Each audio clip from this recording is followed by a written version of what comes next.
Lenten spiritual practice, a hopeful look at the 7 deadly sins. Today's sin, wrath. Lent is a season of silent and solemn contemplation with the intent of deepening our connection with God. So being aware of these 7 deadly sins is a way that we can enter into that possibility for Lent. I am Dr. K.P. McKee. I'm the founder and executive director of a Spacious Place Creativity and Spirituality Center. Excuse me. Yes, and you will hear in the background the sounds of some yards being beautified, so we'll just fold that into our experience today.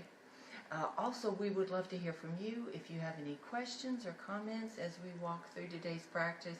We would love for this to be a dialogue, so please check in with us if you would be comfortable doing that. So let's just look at the supplies we are going to need for today's practice. First of all, and David, if you can zero in on this for us, we're going to need watercolors and a brush, and some waters for that. Some kind of permanent marker, fine line best. Some watercolor paper, in a pinch, cardstock like this will also work. So up to you, whatever you have on hand. Some scissors, and for this activity I like to also have a small pair of scissors. You can use nail scissors for this. And then some kind of something to tie that's decorative. I have ribbon here. You can use embroidery floss, cord. I have craft tape, washi tape, and also some raffia. So that's entirely up to you what you would like to use. So as we're getting started, let's just do a brief recap from last week. Don't forget your new picture. Yes, I'm getting ready to get there. We're going to talk about the 7 deadly sins. These are not scripturally listed this way. Over the centuries, various theologians have come up with their idea of what a deadly sin is. And they have changed across time. And so we have come down to these being our 7 deadly sins. We have envy that we looked at last week, wrath for today, greed and gluttony, lust, sloth, and pride or envy. So today we are looking at wrath. And it will not surprise you probably to know that the color for wrath is red. So what exactly is wrath, and is it actually a sin? Wrath, as we're going to look at it for this Lenten study, is a particular kind of anger. Anger is an emotion that's common to all of us humans, and we generally feel anger in relation to a perceived injustice, either personally against ourselves, that guy cut in front of me in line, or more general and broad-based. I am angry that these terrorists decided to commit this injustice against this group of people. So that is an emotion. Wrath is when we make a conscious choice to move through anger into some kind of act of violence, even if it's only to stew about and think about our anger and what we would like to have happen to somebody or people group that we're angry with. So we're stoking and stroking our angry thoughts. That is where wrath begins to take hold. The great thing is that anger can be a good thing, although it's an uncomfortable emotion. It can prod us to take action when we might otherwise not have had the courage to do so. Whereas wrath takes us into the place of vengeance and violence and is destructive rather than constructive. Anger might prod us to right a wrong. Wrath might prod us to do damage to another human being. So let's just think about what we might experience as wrath. Say if we had a loved one who said something to us that we thought was hurtful and it angered us that they would be that way and thoughtless to us, we will be feeling anger. So if we say, I was really angry that you said whatever to me, and they immediately look penitent and say, oh, that's not what I said this other thing. If it's simply anger, then our anger dissipates and we say, oh, well, that was a relief. I was really worried about that. and the relationship is deepened. If we move into wrath, we don't want to let that anger go. It kind of feels like power, and we want to hold on to it. So, wrathful acts could be simply stroking those feelings of anger. Then it can move into action. It could be gossip. It could be tailgating someone on the road or cutting in front of them. At extreme places, it is acts of physical violence against others, such as terrorism. So, as we're looking at this, I think one way to help us look at the difference between these two ideas, anger and this particular kind of anger that is wrath, is to look at two stellar examples of both. So, for anger, we're going to look at Jesus in the temple. This is what happened. Jesus is in Jerusalem, and he goes to the temple. And what does he see? He sees these animal handlers selling cattle and sheep and even doves to the poorest of the poor at a very nice profit to themselves. And he sees money changers making coins off of persons' faith. And Jesus gets angry. He fashions a whip out of cords and he goes in there. He dumps all the coins on the ground, overturns the tables of the money changers, and drives all of those sellers out of the temple courts. And Jesus says, and I imagine in an angry voice, "My Father's house should be a house of prayer, and you have turned it into a marketplace for your own greed." That is anger. It is not wrath, because Jesus didn't go chase those people down and beat them up afterwards. He did what he could to right a wrong. Anger exemplified. But what about wrath? Well, to do that, we're going to move back to another Bible book, the book of Genesis, and the story of Joseph and his brothers. Now, Joseph, let's just say, is a bit of a schmuck. As his father Jacob's favorite, the firstborn child of his favorite wife, Joseph had a lot of privileges. Jacob made him what we call a coat of many colors. It might also be a coat with special long sleeves. It depends on how you translate that passage of Scripture. Anyway, a special coat to say, this is my special son. And the other sons hated Joseph for it. But then Joseph piled on. He had dreams which he felt free to share with his brothers about how they would bow down to him. And they hated him so much they couldn't even speak a kind word to him. And we don't know it, but it seems like Father Jacob was completely blind to all of this, because the other brothers were out tending sheep, and he sends Joseph out to check on the brothers and see how the flocks are doing.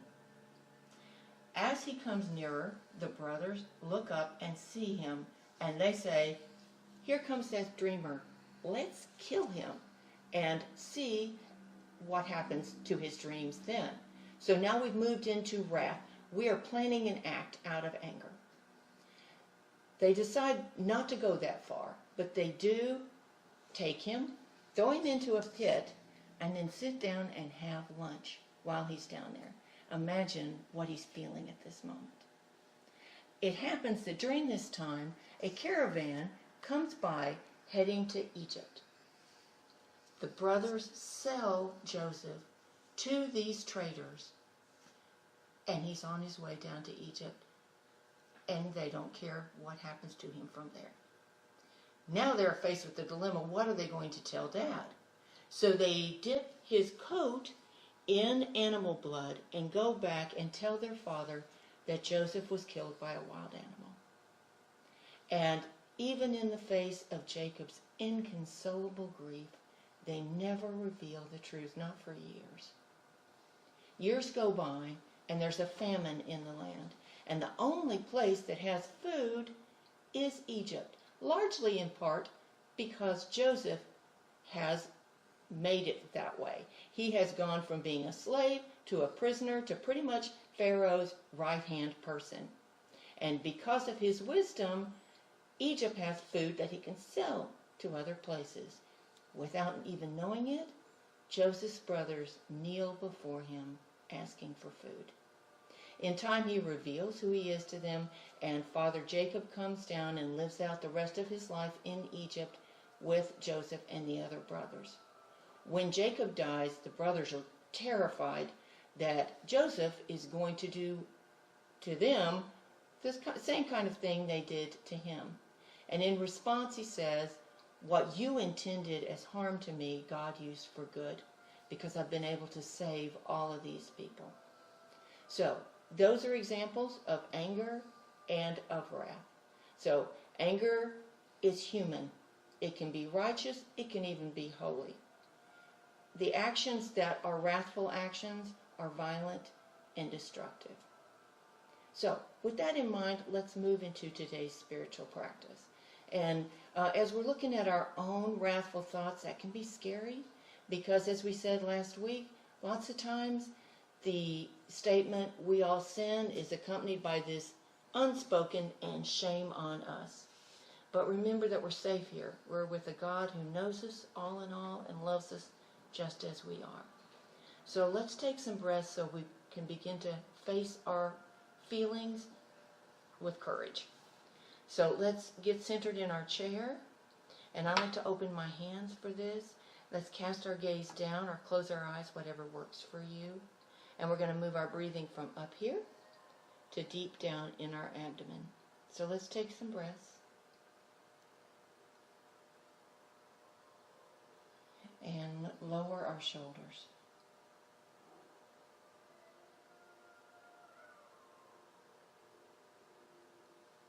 One more time.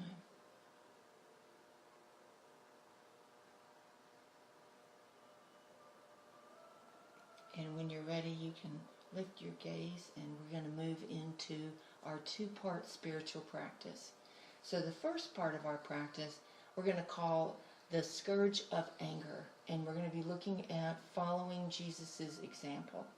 So you're going to take your watercolor sheet, and I have already done this one, and color it with whatever colors feel like anger to you. To me, anger is a very powerful emotion, so I started with some very strong colors, and just let those bleed into each other and let that paper dry. So I had done this one in advance so I can show you what we're going to do next. Then we're going to cut this into strips, and you can use your scissors. If you have one of these awesome paper cutters, it's even easier because you can cut it like this. So you're going to just cut it into strips, and you don't have to worry about them being exactly the same size. We're not going for perfection here. So just like this, so that you have several strips of paper. Why are we doing something that is basically an art piece with these feelings? Because it helps clarify what we're dealing with, and also any time that we give ourselves space to create and to make something that is beautiful, it helps us live into what God has hopes for us to be.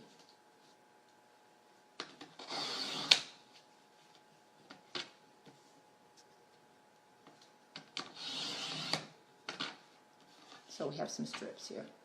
And just a reminder, there have been a lot of different definitions of sin across the centuries.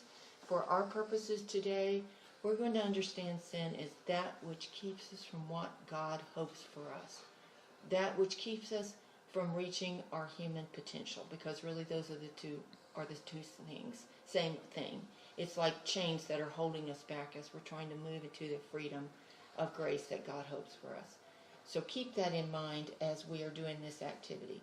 So we're going to take our strips now, and we're going to write down on our strips with our markers some injustices that anger us. And they can be personal injustices, they can be injustice towards someone we care about, or to people on the other side of the world who are being treated unfairly and unjustly.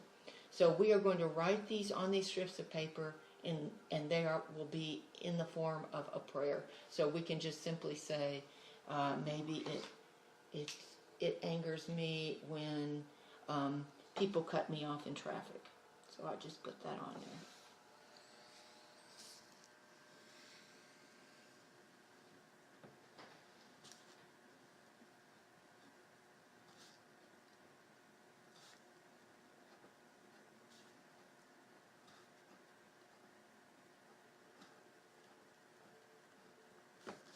And then maybe I move into something that angers me with someone outside myself. When persons are discriminated against.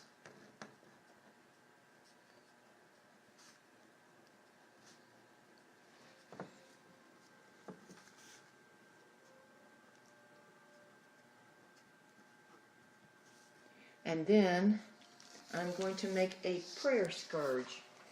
So I'll just do that there. So I'm going to fold these over each other, and then I'll add my others and make it into a scourge, following the example of Jesus. This one is already done. I held it together with washi tape and added some raffia, and then to give it more of a scourge look, I frayed the ends here, and that's the reason that these smaller scissors come in handy. What you're doing is you're creating an art piece to depict those things that anger you. And then anytime we see this, we can be reminded to pray. That is one strong action we can take in regard to righting a wrong. And also if there's something else that we can do to take a step toward righting an injustice, this can be a reminder to do that. So that is a scourge of anger. Now let's look at wrath. So we're calling this the coat of wrathful colors in remembrance of Joseph and his brothers. And we are going to depict this coat using colors and shapes that feel like wrath to us. So wrath to me feels angular, and the colors are harsh and conflicting. And these are some images that me and my family came up with that feel like wrathful acts. And so once we have pictured this, it's clarifying to put things in words. It's clarifying to put things into some kind of visual form, depending on how we best learn and how we most easily connect with God. And then after we have pictured it on this side, then we write a prayer about our wrath as a confession to God. Because remember, the point is to move through our sin into the wideness of God's grace, not to go down some rabbit hole of guilt and shame. And this is the way I wrote it. You are welcome to use this if you would find it helpful. God, I harbor wrath toward whomever, whatever group, because whatever reason. Then we know exactly what we're dealing with. In my wrath, I want ill to befall this person, group, whatever. I have stoked these desires, and if this is true of us, and acted on them. So you would add this if you had taken action past choosing to focus on these desires. Help me hope for whomever what you hope for them. Strengthen me to move through wrath into your hopes for me. I want my will to be at one with yours. Amen. So if you have found this practice helpful, we hope you will like us on Facebook. You are welcome to review it. Once we post it, we'll post it on YouTube, on Facebook, and on our website, www.aspaciousplace.com. Please do share it with anyone you think this might be helpful for. In addition, anyone who lives in the Austin area, we will be doing our annual Holy Saturday Silent Prayer Centers on Holy Saturday, which is April 20th, between the hours of 1 and 4 p.m. And you can find out more about that on our website a little closer to time. Next week, we have a double header. We are doing both greed and gluttony. So that'll be the same time, 2:30 on March 24th. So let's close with a prayer, and we're going to use just the last part of this one. God, I want my will to be at one with yours.